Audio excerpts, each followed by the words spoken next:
So I first heard about Clear Labs through a colleague in Nevada, and he had said that, hey, there's new instrumentation out that can automate sequencing. It was definitely very exciting.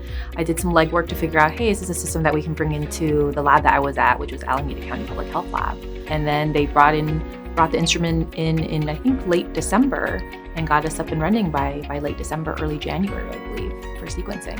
When micros used it, the first thing was like, oh, it's so easy. You literally just set it, just load it, and then just walk away. And we got sequences at the end. So that was really wonderful. And with me not having a very strong sequencing background, basically no sequencing background, I was able to utilize that instrument to help us generate the sequences and then actually utilize another company to then help us with analyzing the sequences.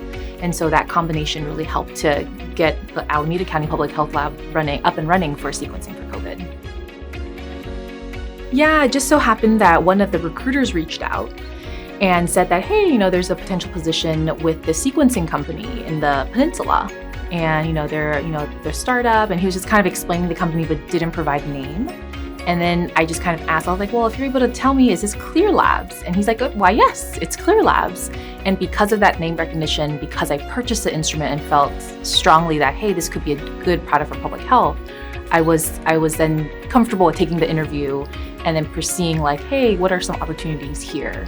So it just worked out very nicely. The transition over was very seamless, and this company has been really great with really wonderful people and really supportive executives and bosses. And I'm still really like a big believer of the product and its ability to help us to be able to sequence COVID and other infectious diseases down the line in the public health lab setting.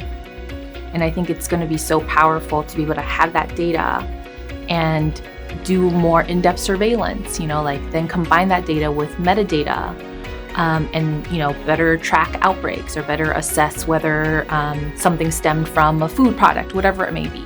We want to make this instrument something that people feel is technology that they can easily understand and easily learn and easily pick up. They don't feel like, oh, it's something out of my reach.